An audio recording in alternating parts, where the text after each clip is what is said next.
I am on the Taylor Swift Reddit to find out what she said about video games. And according to user Taze Birdie, she said she doesn't like video games in either the Red or the 1989 era. I can't remember which, but I remember I was upset about it. All right, well. I'm sorry, Taze Birdie. I guess she can't come on the show then. No, wouldn't have anything to talk about. What did I do wrong now? Oh, it's not you. It's no, Taylor Swift. We're talking about, Taylor Swift doesn't play video games, so we have no reason to invite her on the show. Yeah, so she's not allowed on the show now. Works for me.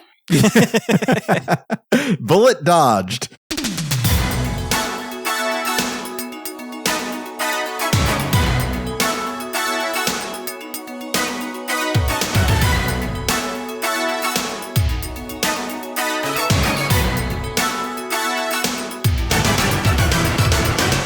Scum like you don't deserve to be stylists. This is episode 370 of Insert Credit, a holiday nether space question hole special. I'm Alex Jaffe, and I am now taking guesses for the number of questions we have unanswered from our Patreon backers at patreon.com/insertcredit. I'm Frank Cifaldi, and I'm now taking guesses for... Frank. Nice.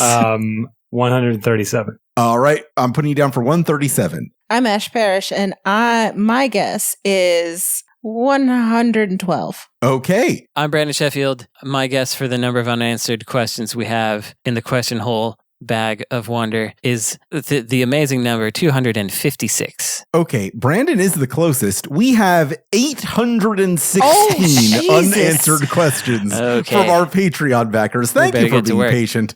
We'll get to all of them eventually, I promise you. That is my solemn what you oath. should do is that are you going through them in order, or are you just picking based on what's interesting? More the latter. Oh, okay. Yeah, some of these are not worth asking.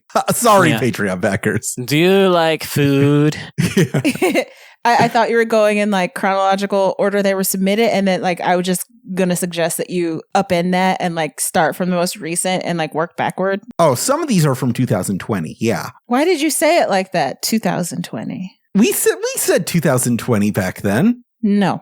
I get Barbara Walters never said that. Well, I did just now. So I've been taking a look at this. We're coming up on a new year, and I know it's a little bit much to clean out the entire bag, but I thought maybe we could make a little bit of a dent on it here at the end of the year. I'm going to ask just as many questions as I can get through before we run out of time. And let's just see how many we can answer. I'm hoping we can get to like 15 maybe, if we hit like 3 minutes each. All right. Some might take less. Let's just see if we can get through these together. See if we can address the things that have really been weighing on our listeners' minds. We'll start with Tradegood, who asks, what is the best video game to play on a first date? Okay, I don't know the real answer, but I must again mention the time that I was on BART, sat down next to a lady who was playing New Super Mario Brothers on her DS, and I was like, did you know that's 2-player? And she's like, I did not know that. And then I was like, I have it right here. And then we figured out how to work out the multiplayer thing and how to do the cartridge sharing deal and all that stuff. And then we now played. Brandon owns alimony. That's right. How long was that BART ride? Well, we were on the same train for only like 15, 20 minutes. Oh, strangers in the night. Yep. And then we were like, well, bye. But if you ignore the well, bye part, that would probably have been a good first date type of scenario. But I don't know if you can plan that. Yeah, that's a gamers before sunset is what we call that. Well, I think in general, it's like an arcade thing. Like I'm not that much of a pinball person, but pinball is a really good date game. Especially if you're both figuring out together, like where to shoot the thing and you're helping each other and stuff like that. I kind of like the taking turns and watching each other aspect of that. I think co-op is really good. Yeah. It's good for getting to know each other because you can find out if the other person is a jerk, if they're going to take all the items, or like if they're going to get frustrated with you if you're not good at it, or things like that. Those are all pretty good things to find out early. So it's good for a first date in that sense because you get to learn some potential positives or negatives about this person pretty quick. I'm going to completely ignore the brief, but still speak to the spirit of the question and say the best game to play on a first date was the game me and my now husband played on one of our earliest dates, which was not a video game, but it was a pen and paper game called Love Letter, which is a very cool two-person game. I don't remember the specifics of it, but it involves romance, and you have to figure out who sent a love letter, I think, to the princess, and there's all kinds of clues that you can use to figure it out. I will also... So it's like non-murdering Clue, kind of? Kind of, but it's less pared down than that. It's been a long time. We went to a board game bar to do it, but I will say, video game adjacent, that on some of our earliest dates between me and my now husband, he let me talk about Overwatch League like extensively, because this was like 2018 and this was right around the time the Overwatch League had started, and I was super excited because the runaway team from Korea had just gotten bought up by the Vancouver Titans, and it was all I wanted to discuss. And I spent the entire like date talking about why this was important. And this guy who played Overwatch like casually but had no interest in any kind of esports, whatever, just sat there and let me talk about it for the entire first date, and then I married him. Yeah. Yeah, my partner definitely lets me talk about whatever very interesting video game thing I just learned. So it's a common people who can handle that. That's a good one. All right, that's time. Next question. This one is from Kiko B, who asks, aside from jumping and running, what are the most important verbs in a platform game? Are there any that don't get the attention they deserve? I think jumping and running are for sure the most important ones. Reversing? I don't like this is a hard turning. One to, yeah. Dashing, probably. Yeah, but it's not necessarily because I feel like aside from running and jumping, everything else is a flavor of platform game. Like they don't all have a dash, they don't all have an attack, they don't all have I guess die. Yeah, is probably one that's important to a lot of them. Is that you like you have some sort of a loss condition that makes the platforming important to do rather than ignore. So maybe die. Pausing is an important one. Pause is very important. Yeah, in case like your dog is bothering you or something. Yeah, that's true. It's important for tool-assisted speedruns too sometimes. Yeah. You got me. Yeah. All right, moving on. I thought this was a fast show. I think what it's are we die. doing? I think it's die. I think that's the one. Okay. I was going to say pogging. It's important to be able to pog if you do something really really impressive. You got to be able to get rings. Get rings is a verb.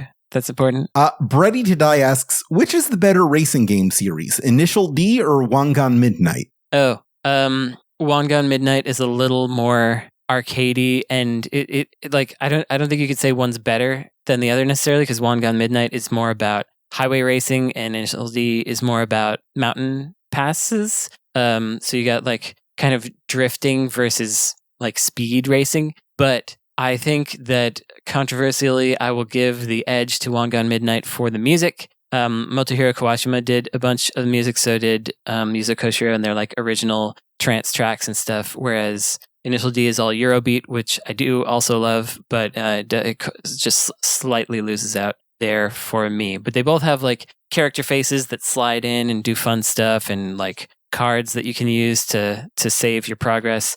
So I can see why they're compared, but yeah, anyway, I think Wangan Midnight at the end. All right. False dichotomy. The answer is Densha to go. Oh, I can't argue with that. Frank, do you have an opinion? Absolutely not. Yeah. That's fine. Goonbag asks, what's the most shame you have ever experienced playing a video game? Oh, God. Well, I played through most of the Duke Nukem Forever game, and I felt felt a lot of shame during a lot of the sequences that were in it. I mean, it starts with two twins giving you as Duke Nukem a blowjob, and then later they're both pregnant with alien babies and about to die in a room full of women who are either in pain or making sexual moaning sounds because of the alien violation.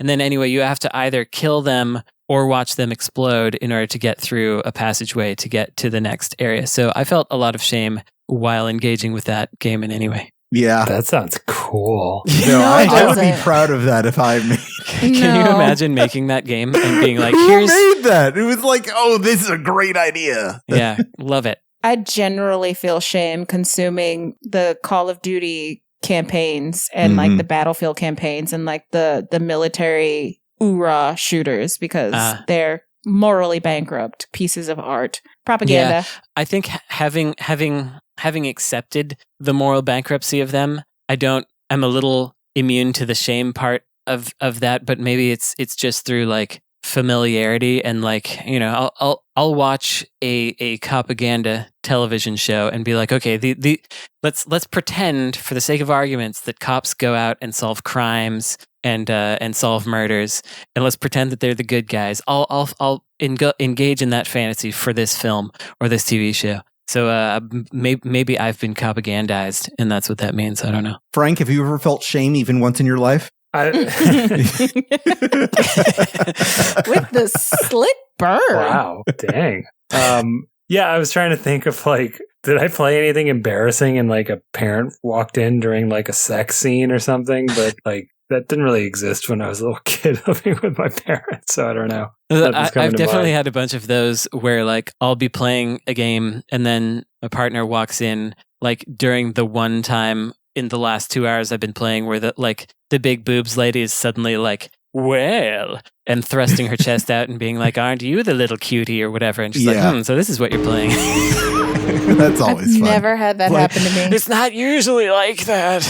Here's our next one. Hobart Painsborough asks, why do so many games lie to the player when they say press any button to continue, when in reality any button does not in fact allow you to continue? I've never run into a situation where press any button didn't mean press any button. Yes, they're usually explicit about that. Are you sure you're not pressing a weird button? Maybe you're pressing the button they expect you to press. You know, well, it depends on what you define as a button. Are those triggers button? Like you know, a face button is a button. You can press those. So I assume that's what they mean. But like, I guess if you were like on a start screen and you tried to use like a shoulder or a trigger button, it probably won't work. But I've never tested that. Now I'm going to have to. Triggers are buttons. You know, But triggers are triggers, not buttons.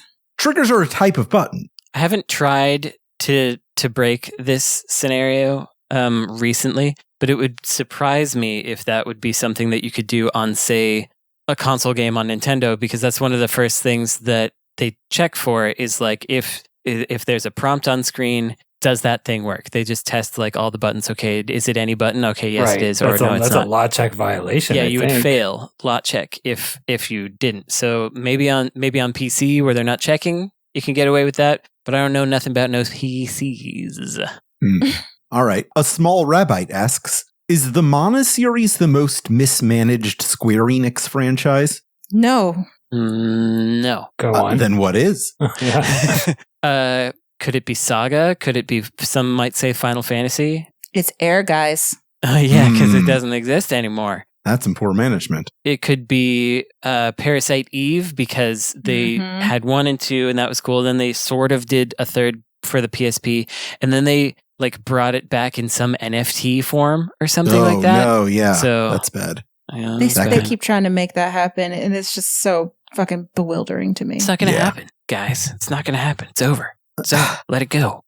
Okay. LeFish asks, who is the coolest video game character whose design is family friendly or specifically aimed towards kids? Sonic. It's Sonic. Yeah, it's Sonic. Yeah. It's Sonic. Yeah. Sonic. I think we can agree on that. Moving on. Tom Arrow asks, I recently noticed while playing the Dreamcast that a bunch of these games feature an arcade-style race against the clock mechanic, like 18-Wheeler, Crazy Taxi, Hydro Thunder, Jet Set Radio, Sega Rally, Tony Hawk Pro Skater, and more. What was the deal with that, and why don't we see it anymore in modern games? Well, I think we all knew that our time with the Dreamcast was limited. And yes. They were trying to get us used to that. Yeah, that was it. That mechanic. I think it was, this is, again, speculation. I can't back this up. But during the Saturn era, they did not listen to the arcade side of the business, which was very big and very prominent. And, you know, they had a hard time porting over Virtua Fighter and Sega Rally and all that stuff. And then just a few years later, they put out the Dreamcast, and then they listened to the arcade folks a lot more. And so you had a lot of Sega arcade ports on the Dreamcast. And I think that the legacy of arcade stuff is where you get those kinds of countdowns. And I think that's why that's in there, because first of all, some of those games mentioned were arcade ports. Were out either in arcades first or in arcades semi-simultaneously because they had the Naomi board that they were trying to flatten the field of console versus arcade and bring them together and unify them. So I think that's probably why. Yeah. I mean, that mechanic still exists in modern games, but we don't have a bespoke timer counting down. You just have that doot, doot, doot, doot, doot, doot, and it slowly picks up as you run out of time and things flash at you. Like, that's an Infinity Nikki. That thing has not gone away. Yeah, it hasn't. I could definitely see how you could look at a bunch of Dreamcast games, though, and be like, there's more of this than I would expect. Like, compared to the PS2, there was probably a greater percentage of games that did that than versus PS2. But there's like 500 times more PS2 games than Dreamcast games, so probably any comparison is unfair. Yeah. Connrrr asks, can playing a video game be a form of puppeteering? It all is a form of puppeteering, is it not? Yeah. I think this is just an observation Connrrr had that they posed as a question, so we would say Connrrr just wants to sound really smart in our space here. She is right. Yeah, it's puppeteering. It's all puppeteering unless it's first person. Is it then puppeteering? Yes, because the first person is not you. Yeah, well, that's true. That's true. I keep saying that, so, right. Yeah. You do keep saying that. You are required to be internally consistent, yes, or people will get mad. Okay. Michael from Cyprus asks, it was Alain Badiou, I think, that said, most people resort to the certainty of misery than the misery of uncertainty. The known or familiar versus the unknown. What two video games ultimately answer to the two paths? Okay. I don't understand the question at all, and I refuse to acknowledge it. It's like the devil you know versus the devil you don't. So like, what game are you willing to play because you understand it well, even if it's not your favorite, versus something that I think I understood the question a little earlier before I started talking. Yeah. But known or familiar versus the unknown. Oh yeah, right. Just the games that have newness, I guess, as an extent. I don't know. Well, then I reject the premise out of hand because everything deserves to be experienced. Everything deserves to be experienced in terms of video games. I think I could go to it in terms of like, okay, Harvestella was a game that I played a whole lot of. I didn't love it, but it was familiar and fine and consistent, and I could always get things done in the game. It was more intimidating to start a new game than to keep playing Harvestella. So I think that's the equivalent for me. I would say it's games that are not procedurally generated versus games that are. That's one way. Yeah, that could definitely be it. Okay. Yeah. Works for me. Here's our next one. This one comes from LowGuppy, who asks, what video game most needs a sequel subtitled On the Beach? Dragon Age. Dragon Age on the Beach. Dead or Alive Beach Volleyball. I was going to say Death Stranding. Frank? I'm trying to come up with the funniest thing I can, but I don't know that I can beat Dead or Alive Beach Volleyball on the beach. On the beach. Yeah. What about the Green Dog, the beach surfer dude on the beach? On the beach. Yeah, Green Dog's got to come back, dude. This time, he's on it. Normie's Beach Babe Orama on the beach. Yeah. On the beach, yeah. But what would actually be fun? Sonic on the beach, I think would be fun. Sonic's on the beach like pretty often. Yeah. He's on the beach, but what if it was only beach levels? Dragon Maybe that'd be too much. Age. Yes, Dragon Age? I know. I imagine it's like a 90s Wildstorm swimsuit special, but with your favorite Dragon Age characters. Thank like the you. Iron Bull is there in a Speedo. All right, just put whoever Ash wants to see on the beach. Yeah. That's the answer. Everyone? Everyone. Okay. Yeah. Everyone on the beach. Everyone on the beach. Listeners, send your beach photos. Send all your beach photos to Ash Parrish. She's Ad Astra on Blue Sky. All right. Don't threaten me with a good time. Spencergifs asks, what is the best video game that is not played with a controller, mouse and keyboard, or arcade stick? Behind her eyes or behind your eyes. What's that? Oh? That's the one where you have to blink, right? Is it the eye tracking? Yeah. Yeah. Oh, yeah. I would say like Groove Coaster. Groove Coaster is good.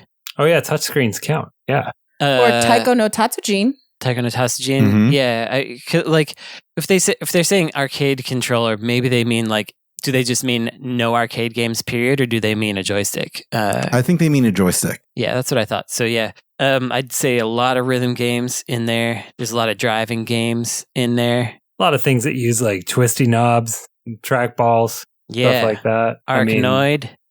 I don't like Arkanoid. Tempest 2000. I'm going to say it on the show. I do not like the wait for the ball to come back to you genre. Why not? Oh, I like them. I hate do too. being out of control. But you just talked about pinball. But that's different. Oh, no, it's not. Is it? It's tactile. No, it's not. It okay. You have choices on moves to do. Mm. In pinball? Oh yeah. Oh, Ash doesn't know how to play pinball. Yeah, you catch the ball, you hold it, you decide which target you're going for. Yeah, you can aim it's for strategic. things. I don't love Arkanoid, but I would argue that you can make some of those choices depending on which in version. Arkanoid, yes, you absolutely can. Yeah. You choose where the paddle goes. You can also hold their power-ups that let you hold the ball. Yeah. And you on many alter of the them. spin on the ball depending on like the angle and the Gotta speed you come at the ball. Put that English on it. Wow. Well, Frank, these are the sacred tenets of video games that we established with Pong. You're speaking profanity here. I'm breaking down barriers. I'm destroying Jaffe just tradition. answered the question. It's Pong. Because Oh, it's an arcade that was a stick. knob. Yeah, That's Pong's a knob. the greatest Yeah, game. The yeah, greatest game the that doesn't use a greatest game. controller is Yeah. Pong. Yes, that's I don't know. we. One of my favorite episodes of King of the Hill is the one where Peggy and Bobby accidentally get really addicted to Pong. That's a good one if you go back to that. All right.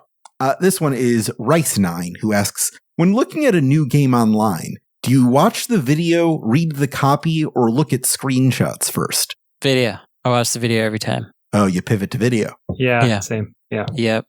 As Yeah, the journalist, I cannot condone that. So I guess I have to read the copy. All right. Okay.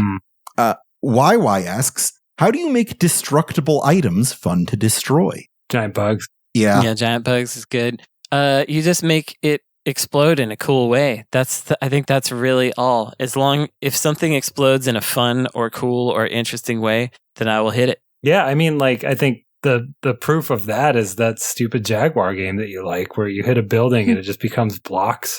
Oh, yeah. I that's don't really really like fun. that much, but Iron Soldier, yeah. But it is fun to make the buildings explode into little blocks. It's true. That's like probably the only fun thing about it. Yeah. And it that moved along toward Earth Defense Force, where you blow up those buildings. It's very, very good. Well, I mean, what's fun about Earth Defense Force is like how big the things are that you destroy. You know, like you just kind of shoot a like 80-story tall building with like a pistol and it just collapses. Like, I that's love fun. to be shooting rockets at a giant building that's like incredibly far away. It's really far away. And then like 3 seconds later, that building just starts to go Ooh, and then yeah. falls over. It's like, yes, I got that guy way over there for no reason. Good. Adjacent to that, if you give it a funny sound, it's fun to destroy too. Like I'm not thinking about buildings, but I'm thinking about when I first learned how to play Age of Empires, where you could kill like your villagers if you need to like free up space for more units that could, hit the delete button and they make the sound when they died. Well, I enjoyed that sound. I don't know why. That probably makes me a freak, but yeah. you would be a troublesome god. All right. This question comes from Psinuxie, who asks, early generations of consoles were packed full of innovative works that changed how other developers designed their own games. From Mario teaching you how to play the game in the opening seconds of 1-1 to Z-targeting in Ocarina of Time to the Z-targeting. to the third-person shooter controls of Resident Evil 4. What are some later games that figured out design fundamentals? It figured out design fundamentals. Yeah. Okay, I mean, like, what game sort of solidified, left stick, right stick for walk and look?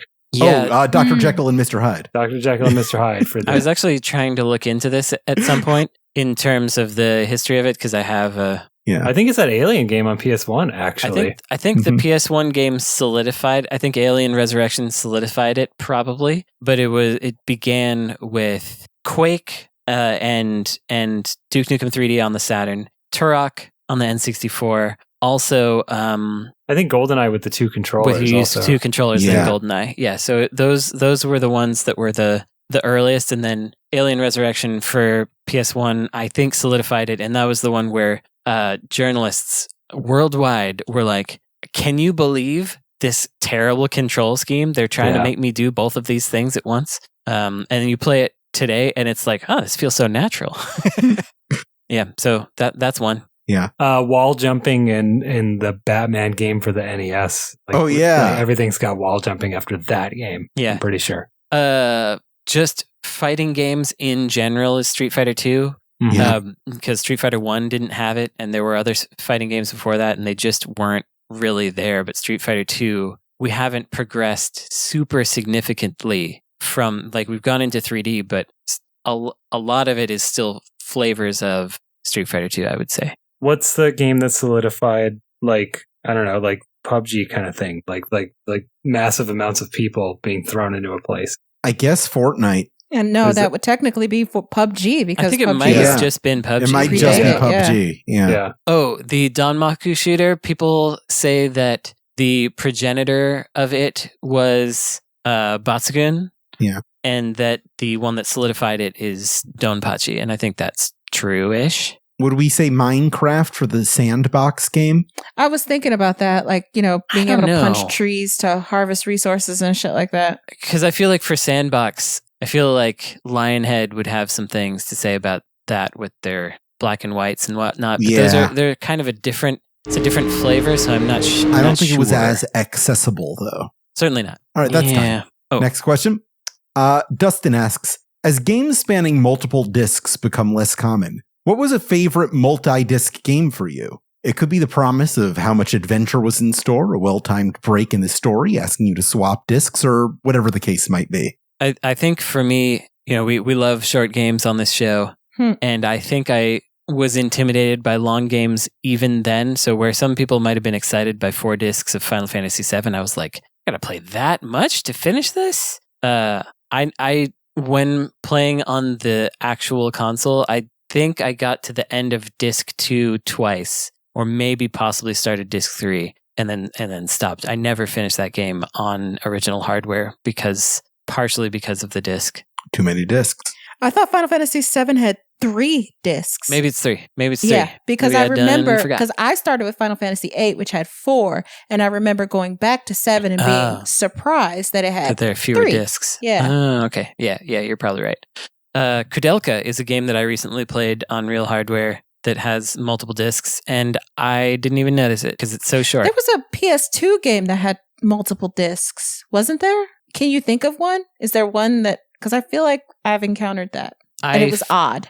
I feel like there is something. I know Lost Odyssey was on 2 discs. Maybe that was it, because I fucking love that game. Yeah. And you didn't see that for Xbox games. No. Yeah. That was, I think, the only... No, Blue Dragon, I think, was also on 2 discs. Also a Mistwalker game. Yeah, exactly. Am I remembering right that Shenmue Disc 2, it's like you finally left the small village you start in and you're like in a new place?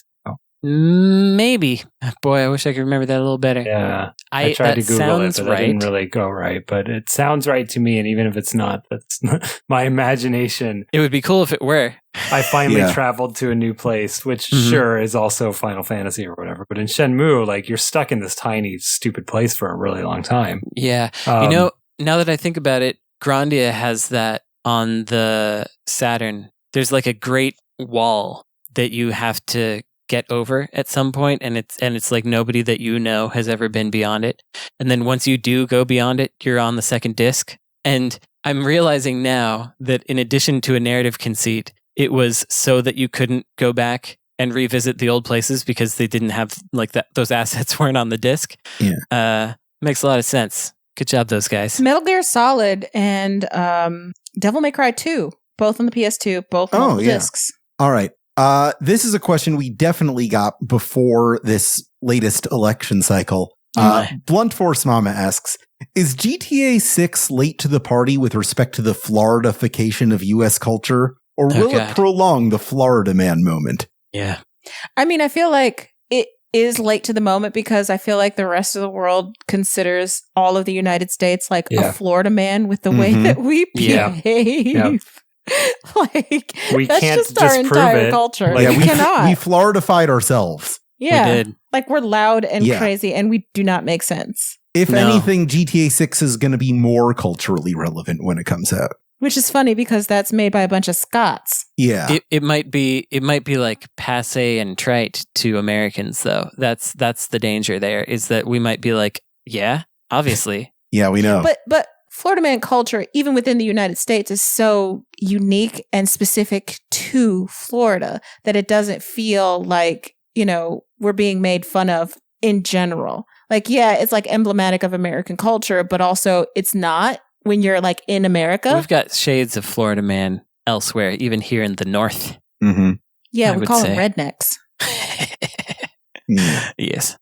Different accent. Yeah. Come on. Anonymous asks, how does one's actions in the human realm affect which video game world you go to when you die? Oh no. It's like, how much do you like Sonic? Yeah.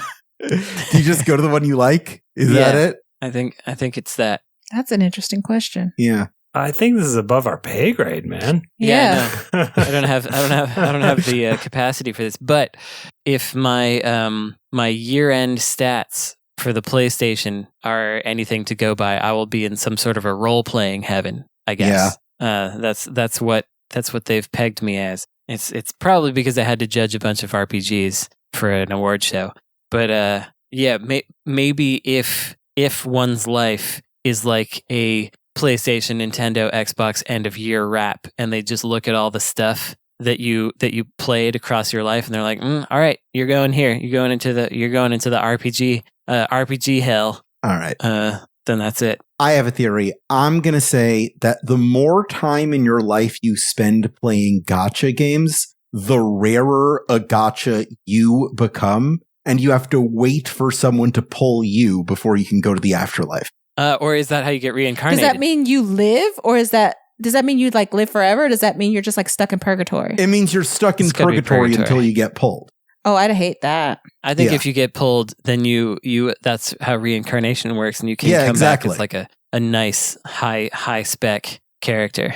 Right. Become a shiny. That's probably it. I think we can build a religion based on that. I think there's why not? A best-selling manga based on that idea happening right now. Probably there is. Is that One Piece? No, it's just there's a lot of manga based on weird gacha mechanics in right now. One Piece is a good show.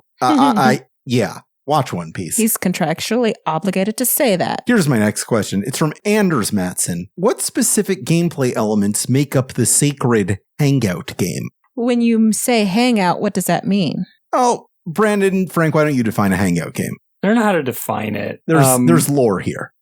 Yeah, I mean, this is something that we've talked about on the show before. There are games where, I mean, it doesn't necessarily have to be the mechanic, but you just kind of enjoy occupying the space, and you're not necessarily achieving goals all the time. You like to be there even if you're not like doing important stuff. Like in the Yakuza games, when you're running around in the streets and you're just knocking stuff over and going to play some mahjong or going to the batting cages, that's very, very hangout game, because so I think some of the important elements are I think socializing, honestly, is really up there. But yeah, go on. Sorry.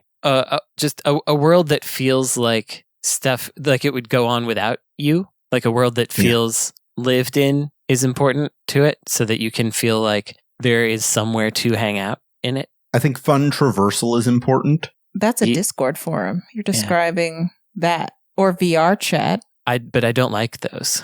I don't like those things. It doesn't matter. Good visual design is important, just like a place that looks nice to be in. Mm-hmm. Oh, then we're just talking about Final Fantasy XIV.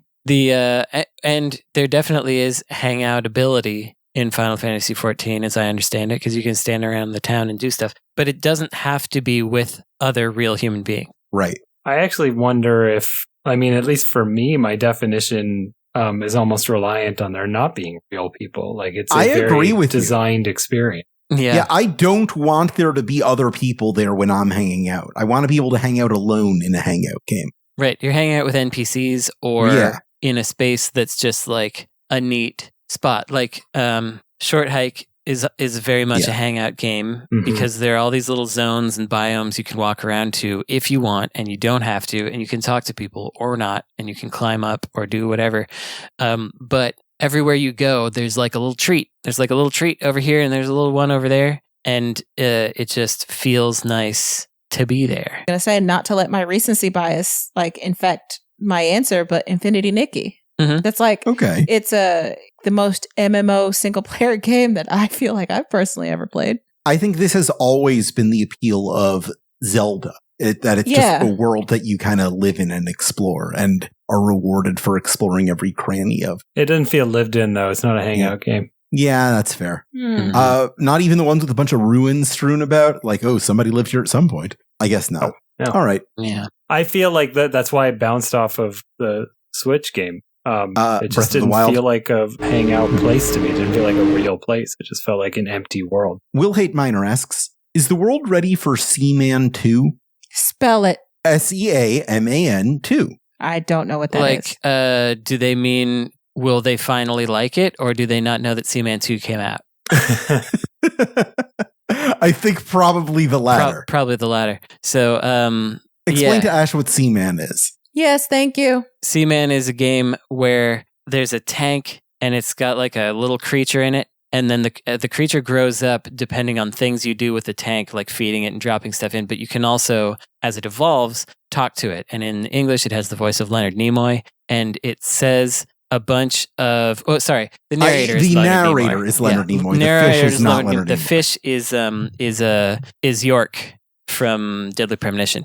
Yes, but Francis York Morgan. But you had like a headset, and you could talk to the fish, and it would sometimes understand you, and sometimes not have any idea what you were talking about. Yeah, and it would sometimes ask you questions like, "Have you ever been intimate with a woman?" Yeah, it had a human face and a fish body, and it was odd, and it was basically like a weird experiment with kind of AI, but in the sense that people thought AI was going to be like sentient robots and stuff, not in the current way of get 5 million things and try to average that. So in my own words, it's a game where your choices influence the development of this particular creature. Yeah. And you develop an emotional relationship with that creature. And as you talk to them, they learn more, and they have more things to say to you, and they learn more about you, and they'll like know when your birthday is and stuff like that. It was really odd. It was on the Dreamcast, and then the sequel. That's just a Tamagotchi.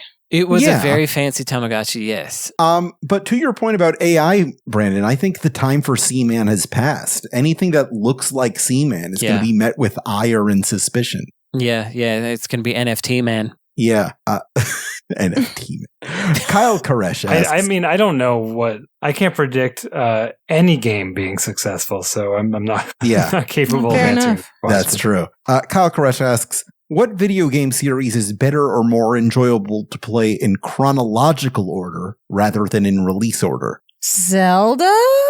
Don't make anyone play Zelda in chronological order. Yeah, that's insane. Hell, Ash?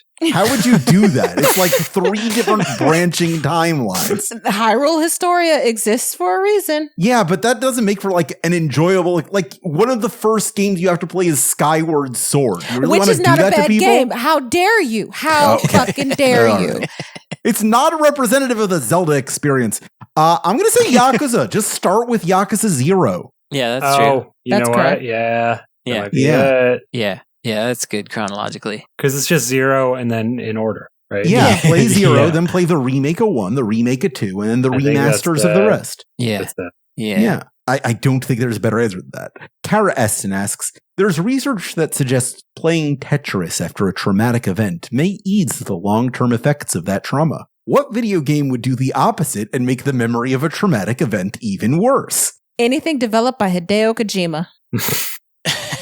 I have a suspicion that gacha games could make it worse because they kind of prey on the compulsion anxiety part of your brain. And so if you're already feeling bad and anxious, I feel like it could really add to that. That's probably it. All right. Here's one from Dilson. Are there games that you wish had more in-game lore? What sparks a desire to have some of your questions about the game world answered within the text? Oh God, I never read in-game lore ever. Yeah, I thought your answer would be no. I always, in-game lore, if a game has a codex that is voiced, that is the hot shit. That is my jam. I'm looking at you, Mass Effect. Yeah, Holy I know shit. it's for somebody. And I figured it was probably you. Yeah. but whenever, like, I feel guilty when I'm picking up all these audio logs and I'm like, oh, I don't want to have to listen to this. I don't want to have to deal with this.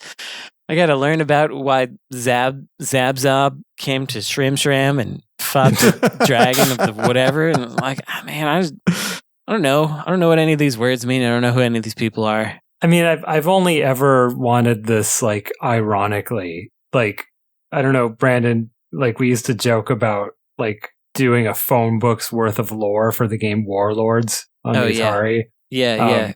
So that we could call it Lore Words. Yeah, the Lord of Wars was it. So, I mean, like, that's all that ever comes to mind for me is, like, I don't know, the deep, intricate story behind prisoner Yuji Naka's Girl's Garden. Mm-hmm. Like, what's the backstory there? I need to know, the nature of their relationship and if he's going to be true to her and stuff like that. My big wake-up call on this was reading the Nier art book after it came out, and there was just all this wild backstory with aliens invading Earth that I just really did not need to know. Yeah. And I was like, sometimes you can just leave a product alone. And yet... That is incorrect. I'm curious, though, Ash, what it is that excites you about lore. Like, what gives you those positive feelings when you see, like, a big chunk of text, or if it's voiced or whatever, is it because of investment that you have in the world already, or does the lore in itself increase your investment? Or the lore in itself increases my investment. The successful thing about Mass Effect is that the codex. The thing that I love the most about the Mass Effect Codex is the fact that you could go to these different planets in all of these different systems, and not necessarily every one of them would have like a detailed like history, but it would tell you this was discovered in this year, and it would give you all these like bullet point lists of like the specific like elemental properties of this planet. Its atmosphere was made of nitrogen and shit like that. And that kind of like minutia shit was like fucking catnip to me. I don't necessarily care about codexes that like give like super long Roman history, the fall of the Roman Empire level of like detail, but like giving me these kind of like short lists of like this planet has like a nickel core and we use it because we want to mine such and such and such, and it has like a methane. That shit, just knowing that shit is it just feels good. Combine that with like the external elements of that with you're on the world map, and the world map has like this particular song that plays, which was like a really soothing, like, I don't know, futuristic kind of beep boop kind of song with the narrator, which had this like kind of masculine but also like professorial tone to it, that would read these entries, and I'm like, I could listen to this forever. That specifically is what makes Mass Effect so effective and what I enjoy the most about BioWare games and their codex. And on the flip side of that is the Dragon Age games that don't give you like the who, what, when, and where, like this like kind of I can't think of the word, but like clinical breakdown of what is going on, but it would do bits and pieces of cultural stuff that was just enough to light a fire in your own imagination. Because with Dragon Age, you would get like a song, like lyrics of a song, or get like details about this prophetess had a dog, and this is what the people would say about her dog. And it wasn't tied to anything. It didn't factor into like the overall arching story of the game itself, but it just informed the world in this little way that was just enough to fuel your own imagination. Because I'm a fanfic writer. One of my most loved in my own heart pieces of fan fiction I wrote was based off the song, the folk song that people would sing in the Dragon Age universe about, their female equivalent of Jesus's dog, because it was just there. It was just these little bits and pieces that just made the world richer, that just work so well. It was just why every game should have a codex. I think I can understand where you're coming from. I also, like, Dragon Age is an example of one where it really didn't work for me. But for me, it was because, I would see this stuff and I'd be like, I'm so busy. I would look at it and I would just think about my real life and how little time I have. And I was like, I just don't have time for this. I just think Pac-Man would be a lot better if I knew how all the ghosts died. Yeah. So watch Secret Level on Amazon. Yeah. But I think the closest I can get to actually relating is like the little bits that you sometimes would get in the modern-ish Fallout games where there's like a ruined house that's set up in a certain way, and then you can read like their last entry about whatever happened to them. And it kind of gives me a little bit, but those things are far enough spaced out. Like I had to go really far to find that thing, and then I found this paragraph that takes me 10 seconds to read, but it recontextualizes everything. I do kind of get it on a smaller level. Yeah, that kind of epistolary kind of reveal or unveiling of like little bits of story. They're not necessarily connected, but they are specific to that time and place. That's catnip to me. I love that shit. I'm not a Fallout person, but I love going into those places and seeing, two skeletons that are embracing in this bed. Good. Yeah, that kind of shit. I was thinking about like the Skyrim stuff of like a shelf full of just books of garbage text. Not Skyrim. All right. How many more questions? I don't think I ever feel rewarded unless it actually like comes up though, or like affects my understanding. Like if it's just like additional lore doesn't that doesn't matter. I'm feeling that from you, right? Well, it's like I get that it's its own little micro story. It's like another tale within the tale. But it's like, okay, I guess the other thing is like I don't like when it's like you pause the video game part to do the book part to get something else. Like I like when I get additional lore rewarded to me. I mean, you brought up Nier, which I think is one of, I don't love that game as much as you do, but I think it is one of my favorite examples of like fleshing out, of the reward for like the side quest being like the fleshing out of the world and the tone of it. Oh yeah, like the stuff that's actually in the game is great. I'm talking about the stuff that's in like the art book. Right? No. I know what you are. I'm just saying that like that's when I find additional lore like rewarding, not when I have to like stop the game part and do a different thing. Yeah, and I think it depends on like on how you are feeling as your perspective, like for your perspective as a player. Like if you. As I perceive Ash to be more embodying the character and doing the actual role playing, then you're discovering this stuff in the world that you're living in, kind of almost, if you can put yourself into that headspace. Is that, do you get that way? Yeah. The other thing, the other side of this, especially, and this is more prolific in Dragon Age more than anything else, is that lore like that gives you so much insight into the people who are making the game. So for Dragon Age the Veilguard specifically, there is you can find a codex entry. It is completely inconsequential to the game, but there is a full-on 100% replicable, like it works in the real world, in our world, recipe for like a hazelnut tort. And I can't remember what other game I was playing at right around that time that also had a recipe. I think it was a recipe for pasta. I can't think of what game I was playing. Was it an Assassin's Creed? No, it wasn't, because I don't play those games. It was like seeing recipes for a tort or recipes for a specific pasta. You can feel the fingerprint of the people who made the game, and being able to have, every video game is a conversation between the player and the people who made it, but being able to like more consciously have that connection and to be like, literally, I am looking at you and speaking to you and you are speaking to me with these kind of codex entries is super powerful, at least to me. I love being able to feel that, to be connected in that way to the people who made this game. And that's powerful. That's why I love codexes so much. Kind of makes me feel like you're the ideal video game player for a developer. Yeah. Because you love this world as much as they do. Yeah, because that would be really rewarding for someone like that to hear, because it's probably what they intended. They probably also had way less time to do it than they thought, and it didn't turn out exactly how they liked.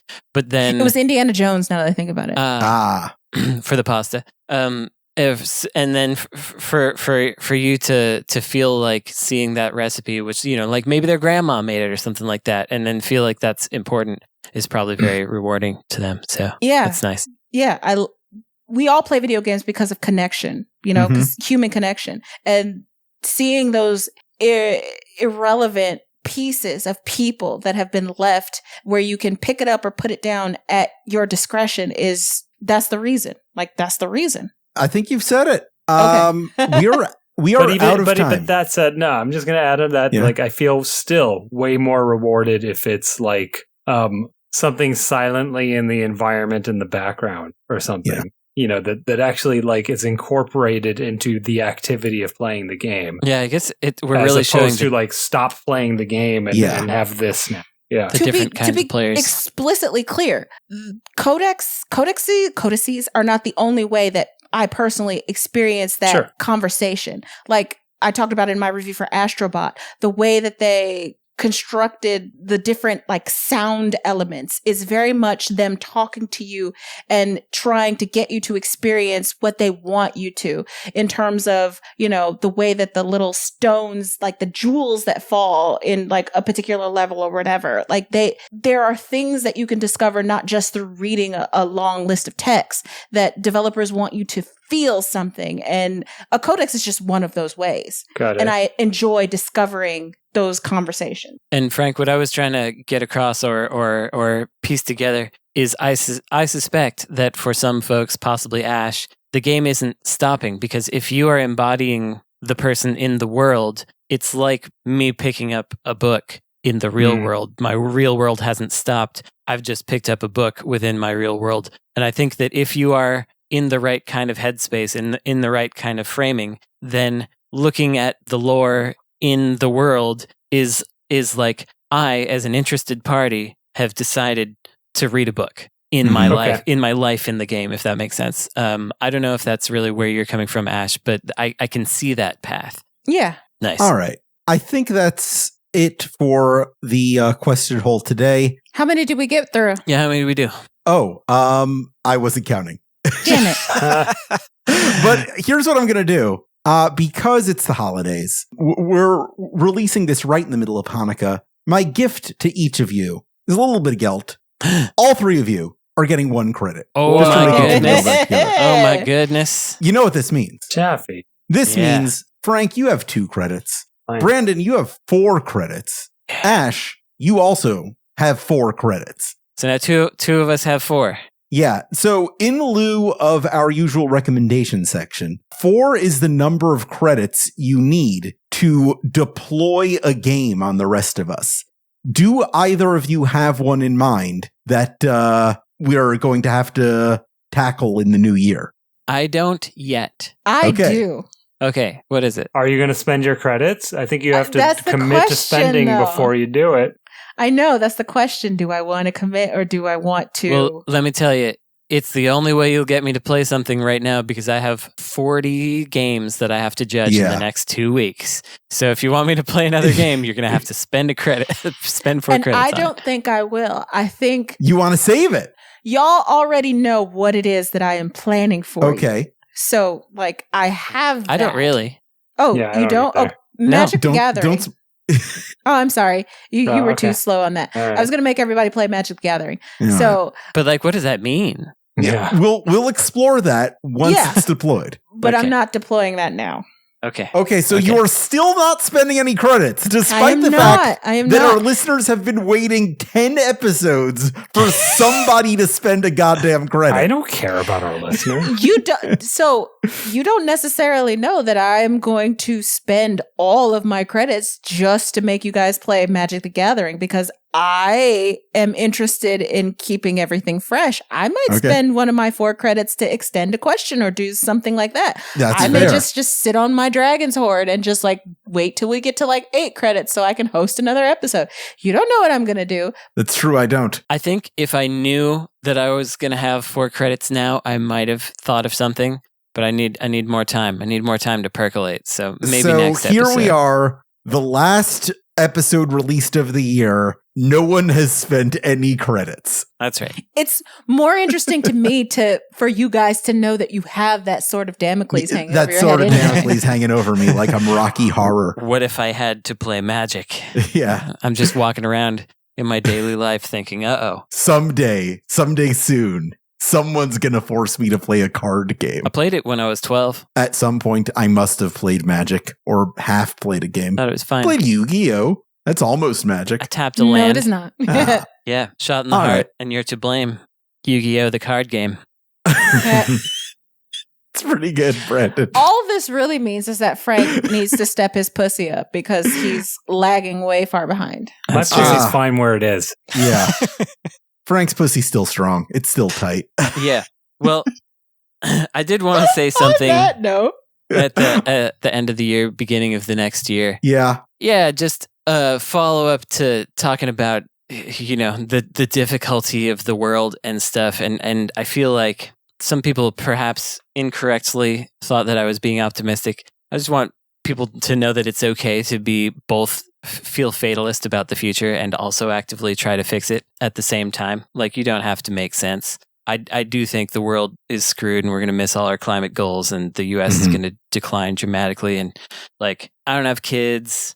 When I reach a certain age, like the flu is going to kill me or something, And like, there's no safety net for me. There's no future for me, but that doesn't mean I'm going to stop trying to do things. And I to make the world better now for people that exist, that are still alive right now. So I just want to pass that along to people and hope that they can do the same. What that means for me personally is things like cleanups in my local area, donating to local causes, calling reps. Patrick Miller always talks about creating community events and doing things like creating the space that you want to see. He does his fighting game events and stuff and fostering a positive culture. And like with his fighting game events, he had people who were like kind of edgy people at first that were like just trying to poke the world and see what comes out of it. And a lot of those people were like, because of coming to your stuff, I've learned to care more about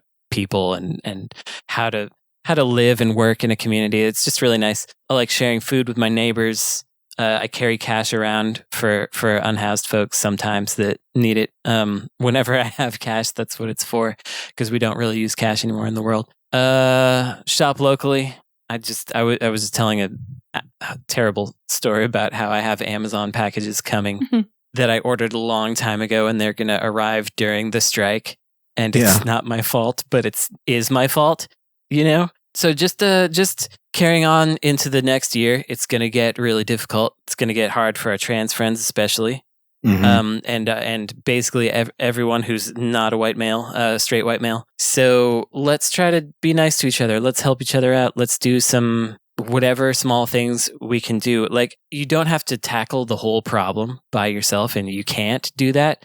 But I think about it like cleaning my room. It gets too messy at a certain point. There's like stuff all over the place, and it gets overwhelming because, it's like, okay, if I want to clean that area, then there's this other thing. I have to clean up my shelf first so that I can put the things from there onto my shelf. And it becomes this huge problem. But there's always like little bits where it's like, well, I know where this goes, and you can just clean that part. You just put that part right over there. And then already your space is a little cleaner. And so if there are little individual things you can do, little small things that make you feel better, make other people around you feel better, that aren't complicated, that aren't difficult. You don't have to do everything. Just do little bits of what you can to try to help. That's it. That's what I got. I mean, I kind of have a similar virtual version of that, which is support independent creators financially. Like, I think one of my recommendations a few shows ago was start owning your media again. I don't mean buying it. And I've started extending that to, instead of absorbing the stupid ads that pay people like 5 cents, I am going to not see ads on YouTube anymore and subscribe to the Patreon of any YouTube channel that I like. And I think starting to shift away from algorithm chasing to just like giving people money for doing things that you like is something that I think any of us who appreciate good work and want to see good work in the world should get to. I think that chasing the almighty dollar is just like, it's a losing game. It's not there for us anymore. Yeah. And I think we've got is each other, and so we should pay each other. Yeah, we literally should pass that one Patreon dollar around. Like it's important to do that. And I literally mean, like, I'll give a channel like $1. I've figured out that I'm not watching YouTube ads anymore, and I'm going to give them $1 instead. Yeah, and it doesn't have to be about money either, because if you don't have it, like I said, doing a local cleanup in your neighborhood. Like, you can just volunteer and do that, and it'll take 2 hours on a weekend. Your whole street looks nicer, and it's actually really a good thing. I have a storm drain out front of my house. If it gets clogged up, then part of the street floods. If I pick up all the junk out of my stupid storm drain, then it doesn't flood in the street. It takes me 5 minutes, and it's annoying, and I have to do it in the rain, but it helps the whole street. And it's not very hard, but some people don't do that. So do it. I'm going to go even lower than that and say that it is very easy to succumb to helplessness because all of the things that are happening feel like they are being turned or controlled by things that are so beyond your power to affect. And while that may be true in some circumstances, hope is a radical motherfucking action that even if you cannot give $1, even if you cannot find the energy to clean up your storm drain, the simple act of maintaining hope is powerful enough to get you to the next fucking day. And that, I'm sorry, I'm going to cry. That is enough. That's all you got to do.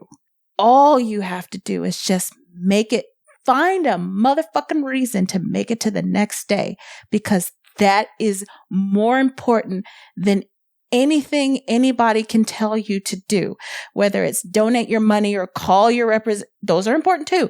Call your representatives or be the change that you want to see in the world. Any of that, the very, very, very first foundational step is to keep the hope. And that's very hard to do. So however you do that, whatever works for you, do it. Because there's no points for purity. You don't get extra whatever if you're able to do the kinds of things that people suggest that you do because it's the right thing to do, whatever. You don't get points for that. You get points for making it to the next goddamn day.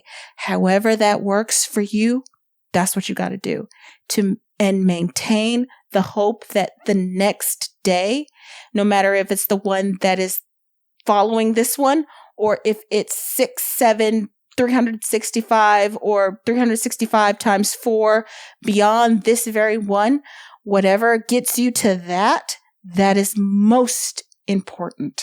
Per aspera ad astra, through hardship to the stars. That is the most important thing you can do. So if you feel helpless, and we all kind of do at this point, the number one foundational thing is to make it to the next day. And however it takes to get there, that is what is most important, because we need as many people as we can to coalesce. So when the sun does come again, and I believe that it will, that we have enough people to make that new day better than the night that came before it. This episode was edited by Esper Quinn, with music by Kurt Feldman. This week's buzzer by Sam Starr. I'm Alex Jaffe. I'm Frank Cifaldi. I'm Ash Parrish. I'm Brandon Sheffield. And your game has now been saved.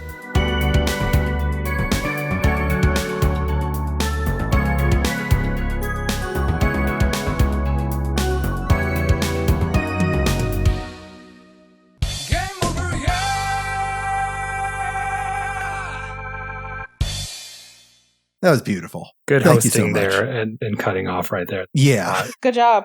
Thank you, Ash. That was really good. Well, thank all of the rest of you, because shit. Shit. Oh, I love doing the show with you guys. Ah, man. You okay, Ash? I'll be fine. I was talking to Jaffe about this, and we were talking about this, yesterday with Guido at 52 Pickup. But like the hope thing, that gets me every time, and that is important, and it's hard to do, and it takes so much effort to maintain, and it's so important for everybody else, and for me specifically, to have things like insert credit and talking to you fine folk, and all the different things like, silly little things like video games, or silly little things like my dumbass one brain cell ass puppy. Those matter. Mm-hmm. Yeah. And it adds up, and it makes a crutch that you can lean on when you feel like, shit is falling. And I am grateful that I have been able to make the kinds of friends that I have, that I can do this to keep me going. So, yeah. We're grateful for I'll you be too. fine. Yeah,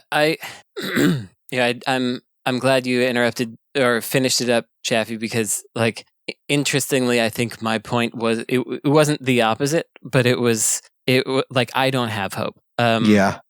But I still want to do things, and so my thing was more like, if you can't muster hope, be an absurdist. Just keep doing it anyway, because what else are you gonna do? You're still a human being. You still gotta help other people. You still gotta live in the world. And if you want to live in a better one, you gotta do things. So I'm glad we got both perspectives on there. Yeah. Yeah. Me too. Yeah. I don't really watch the news. Is something bad happening?